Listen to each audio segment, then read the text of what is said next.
Bonjour, nous sommes le 22 juillet, le fameux mois de tous les malheurs et l'opportunité pour les politiciens de nous passer leurs pires lois.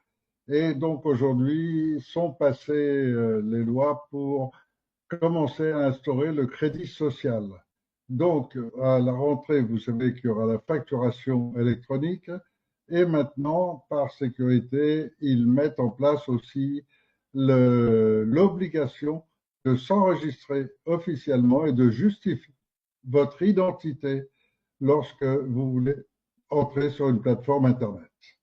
Donc ça, c'est passé aujourd'hui. Bien sûr, il y a quelques moyens d'y échapper, mais c'est le début de ce contrôle absolu qu'ils veulent sur les populations et pouvoir enregistrer tous les futurs esclaves. Voilà, c'est absolument horrible, mais voilà, la loi a été passée aujourd'hui et comme vous devriez vous en rappeler, il y a 8 ans exactement, nous avions fait, Marc et moi-même, une une vidéo qui a eu toute son importance puisque Marc était habillé en, en tenue officielle puisqu'il est CRS à l'Élysée et que grâce à cette tenue officielle, la vidéo a eu beaucoup d'impact. Elle est passée en Russie, elle est passée aux États-Unis, elle est passée un peu dans le monde entier et continue d'avoir des effets où Marc dénonçait déjà les malversations, les escroqueries du gouvernement et surtout la fausseté et l'illégitimité des gouvernants et des dirigeants actuels de la France. Actuel, c'était à l'époque de Hollande, mais déjà il avait vécu l'époque Sarkozy et le CNT était déjà déclaré, enregistré à l'ONU depuis 2015. Donc depuis 2015, tous les Français qui ont lu la Déclaration des droits de l'homme et du citoyen savent par l'article 16 que le gouvernement actuel est totalement illégitime. Et ça, c'était vrai il y a 10 ans, quand on avait fait cette vidéo, quand on s'est retrouvés, et on était déjà nombreux à réclamer que le juste droit revienne en France. Pour l'instant, on n'a toujours pas réussi à instaurer ce juste droit. Il faut une mobilisation des Français, et dans ces mobilisations et ces contacts que nous avons un peu partout sur les réseaux sociaux, on s'aperçoit qu'il y a beaucoup de gens qui demandent des nouvelles de Marc Granier, qui demandent s'il est toujours vivant, s'il est toujours en forme. Et en plus, tout le monde sait qu'il a été victime pendant ces 8 années des malversations. Donc, moi, on m'a mis en prison et lui, on l'a interné en hôpital psychiatrique. Et on lui a fait subir tous les traitements, les mauvais traitements qui détruisent le cerveau pour essayer de l'achever. De même que quand il a été pour les attaques physiques qu'il a vécues, les médecins auraient été remerciés de rater de le sauver. Et ça, c'est une mentalité typique de ce qui est en train de se passer. Ils n'hésitent pas à éliminer les gens. Vous avez vu Dénessé, vous avez vu Marlex, vous avez vu tous ces gens, tous ces policiers, tous les gens intègres qui sont éliminés. Et donc là, ce soir, c'est un petit peu l'occasion d'offrir la parole à nouveau à Marc Granier, qui est toujours un CRS dans l'esprit, c'est-à-dire qu'il a toujours beaucoup de collègues, il connaît les choses, il sait ce qui se passe, et il est de l'intérieur parfaitement conscient de manipulations que les dirigeants font subir au peuple français. Et cette trahison des dirigeants face au peuple français commence à être de plus en plus visible. Donc, Marc, je vous laisse la parole. Eh ben, bonsoir, mesdames, messieurs. Et donc, oui, je suis content d'être en vie. Quand je regarde les commentaires, euh, un grand nombre sont positifs. Et maintenant, de plus en plus de personnes s'aperçoivent que ce que j'ai dit dans la vidéo, à l'époque, ça paraissait énorme. Très, très peu de gens me croyaient. Et maintenant, il y a de plus en plus de gens qui se rendent compte que tout ce que j'ai dit est vrai et même j'ai appris des détails. Je ne vais pas rentrer dans les détails, mais mes affaires ont été confirmées et, et je me suis aperçu également qu'il y a une résistance intérieure énorme, mais elle est secrète. Alors, donc, je continue de faire ce que j'ai à faire. Je ne baisserai jamais les bras.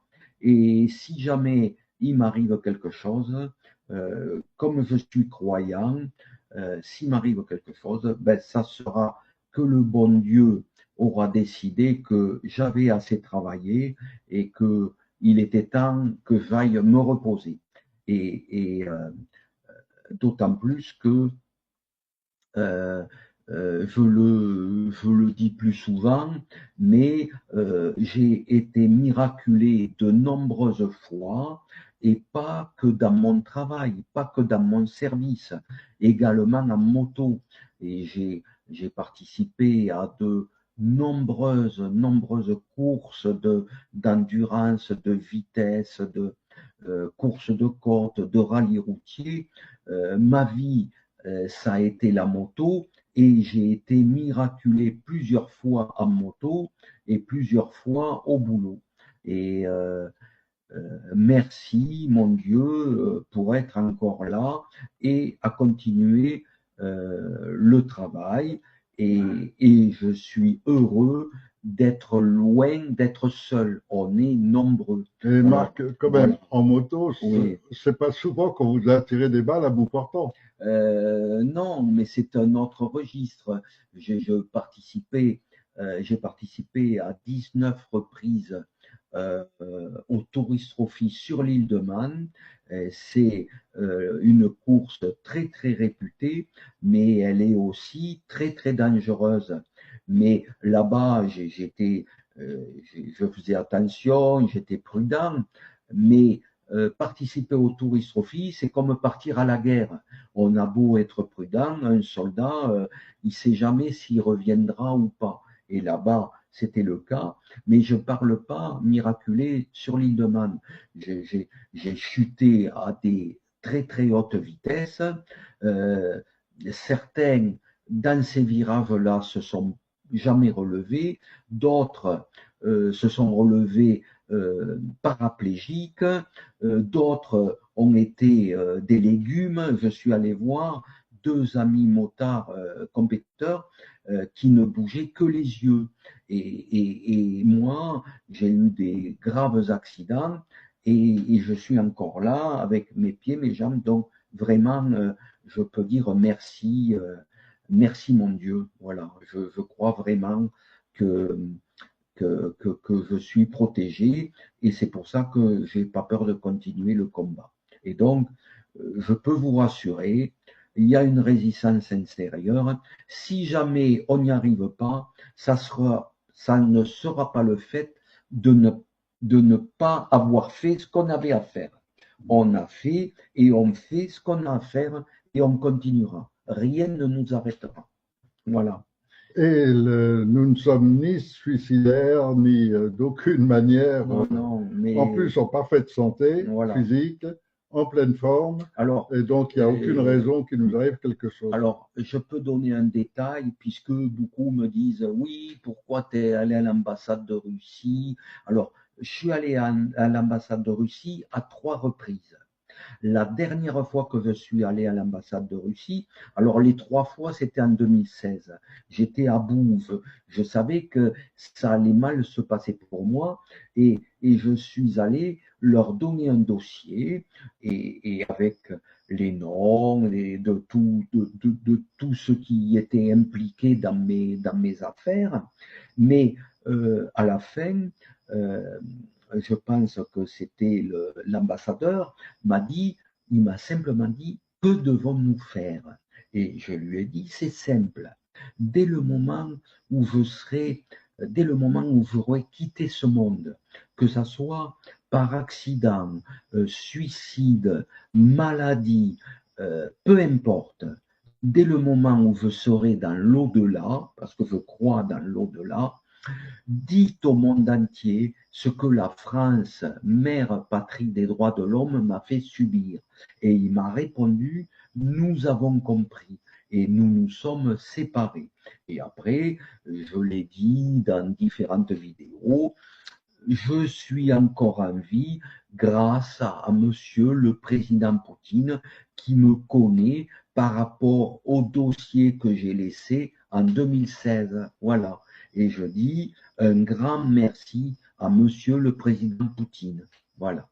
Parce que Monsieur le Président Poutine est un chrétien orthodoxe et Monsieur le Président Trump est chrétien catholique ou évangéliste, je ne sais pas, mais aux États-Unis, ils ont différents codes et j'espère qu'ils font le travail pour essayer de sauver le monde, mais c'est très très difficile et nous, avec tous les résistants, vous, nous, unis, nous devons essayer de sauver la France et vivre la France libre.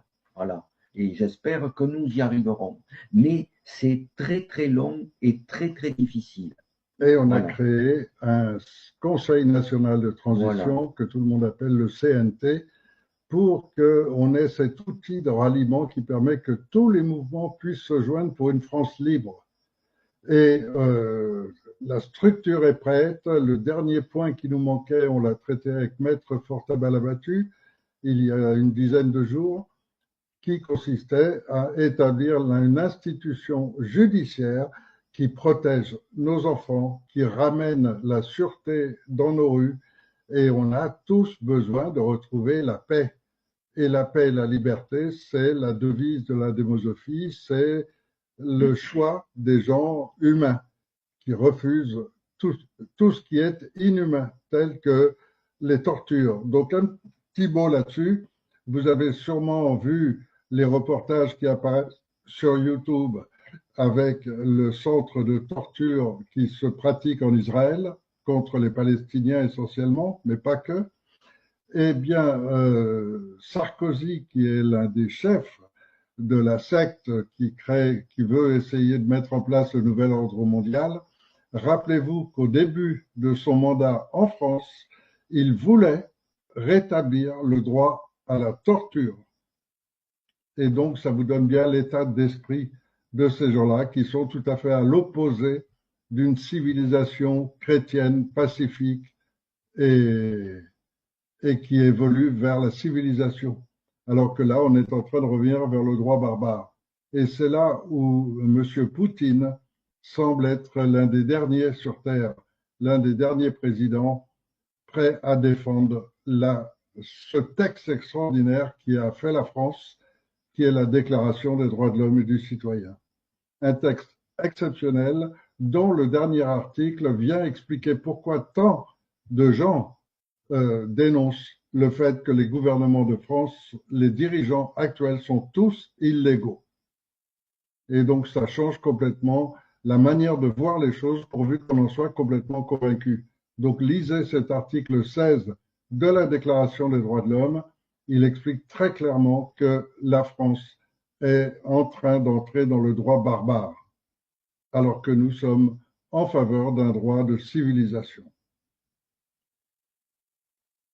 Pour ma part, je crois qu'on a rapidement fait un petit tour de la situation et surtout, à nouveau, vous pouvez voir que Marc Granier est en bonne santé, toujours vaillant, toujours prêt et il fait partie de ces gens qui, depuis plus de 10 ans maintenant, dénoncent les mensonges. Il a parlé de Bérégovoy, il a parlé de Coluche, il a parlé de pas mal de gens qui ont été assassinés à l'époque. Et aujourd'hui, on n'arrive toujours pas à obtenir une information juste, un droit juste. D'ailleurs, à la suite de la vidéo que j'avais fait en tenue, il y a eu de nombreuses vidéos qui corroborent ce que je disais. Alors voilà, les gens, il y en a qui regardent les vidéos, il y en a d'autres qui regardent jamais, Et donc, c'est compliqué. C'est vrai que c'est compliqué, mais j'ai appris que mes amis de la section moto d'escorte de la CRS numéro 1, j'ai appris que certains s'aperçoivent maintenant que j'avais raison. Et ça me fait bien plaisir. Voilà. Parce que à l'époque, voilà, j'avais pété un plomb, je racontais n'importe quoi, et alors que tout ce que je dis dans cette vidéo, moi-même, je l'ai regardé longtemps après, plusieurs fois, et il ne manque rien. La seule chose qui manque, c'est Monsieur Fioril qui dit n'oubliez pas de dire que vous étiez aperçu de malversation financière. Si vous la re-regardez, vous verrez. Et il manque rien. Je suis heureux de cette vidéo. Hein, voilà. Et sauf que quand ils m'ont mis en psychiatrie en 2018, quand je suis ressorti de la psychiatrie, j'avais été bourré de cachets et donc j'étais presque à la limite de regretter. Et quand on m'a demandé pourquoi j'avais fait la vidéo, avant de me libérer, j'ai dit c'est pour crier ma colère. Et c'était vrai. C'était pour crier ma colère et je ne pensais pas que je survivrais. Eh ben si, 8 ans après, je suis encore là et je continue le combat et je vous demande de vous unir. Il faut s'unir. Tous les résistants, nous devons nous unir. Voilà. Tous ensemble, on va les éclater. Voilà. Et dans la vidéo, voilà. tout ce qu'avait dit Marc Granier est vrai, c'est-à-dire que vous avez avec Marc Granier quelqu'un d'authentique, quelqu'un de vrai, quelqu'un qui n'invente pas n'importe quoi. Il parle juste. Et le juste droit est ce qui manque complètement à notre société française et qu'on veut rétablir et pour lequel on a mis en place une structure qui va permettre de le faire très rapidement si vous le voulez. Bien sûr. Est-ce qu'on peut parler d'Hitler? J'ai le droit ou Oui, pas? bien sûr. Bon, alors, vite fait, on m'a annoncé que Hitler n'était pas mort à la fin de la Deuxième Guerre mondiale. Ça, c'est pas grave, on s'en fout à la limite. Mais c'est après que ça devient intéressant. Parce que Hitler a été exfiltré dans les pays d'Amérique latine avec sa femme Eva Braun. Et ils s'étaient mariés à l'église avant la fin de la guerre. Ils ont été exfiltrés. Et là où ça devient intéressant, c'est qu'ils ont eu 4 filles. Une, Angela Merkel, une autre, Theresa May qui était Premier ministre en Angleterre pendant de nombreuses années. La mère de Barack Obama est une des filles à Hitler. Et la quatrième, elle a été présidente de la Lituanie. Et je demande à mon informateur, et je vous dirai qui est mon informateur, je demande à mon informateur, mais comment elle s'appelle? Et il m'a dit, je ne me rappelle plus, si tu veux savoir, va sur Internet, il y a tout, d'accord. Et je fais une vidéo quelques jours après avec Monsieur Sébastien Béraud et en colère, je dis ça,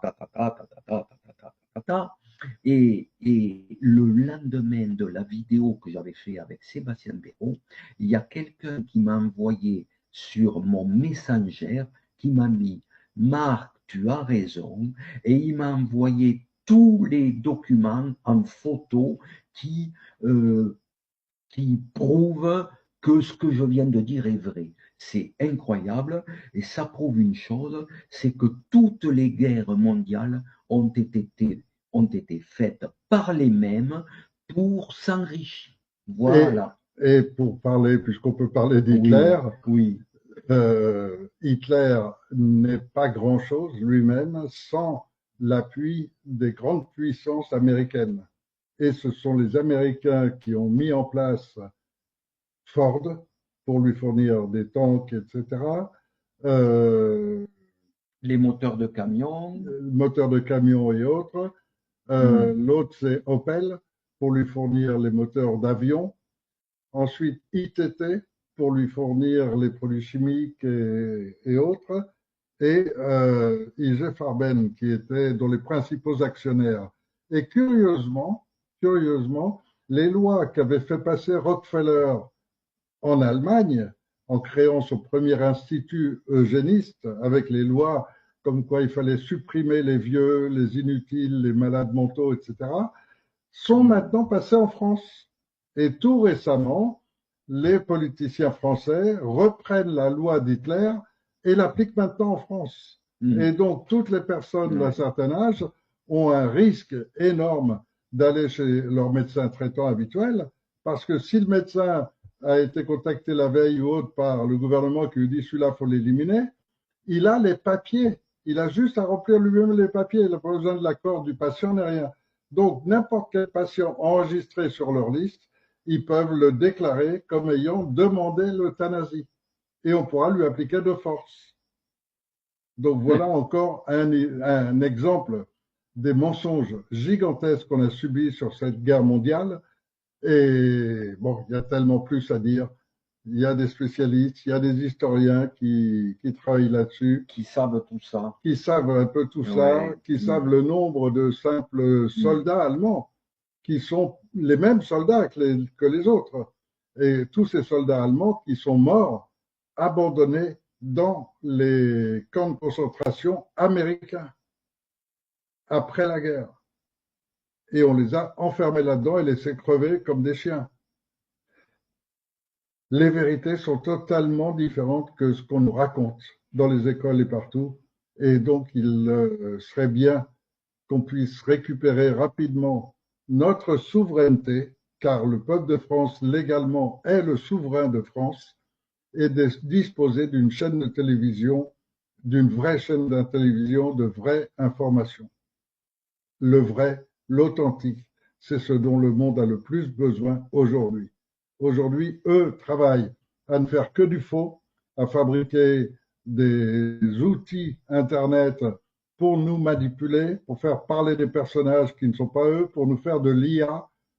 Ils sont en train de multiplier leurs concepts, c'est-à-dire de multiplier le faux, le mensonger, pour abuser les gens. Alors que là, je vous garantis que nous, il n'y a pas d'IA, il n'y a pas de triche, on est des gens vrais. Et ça change complètement. Voilà. Et voilà. bien, Voilà le petit point qu'on voulait faire. Je vous dis bon courage et je vous dis vivre la France libre. Voilà. Et cette France libre, elle va démarrer très bientôt. En tant que mouvement officiel. Oui, j'espère.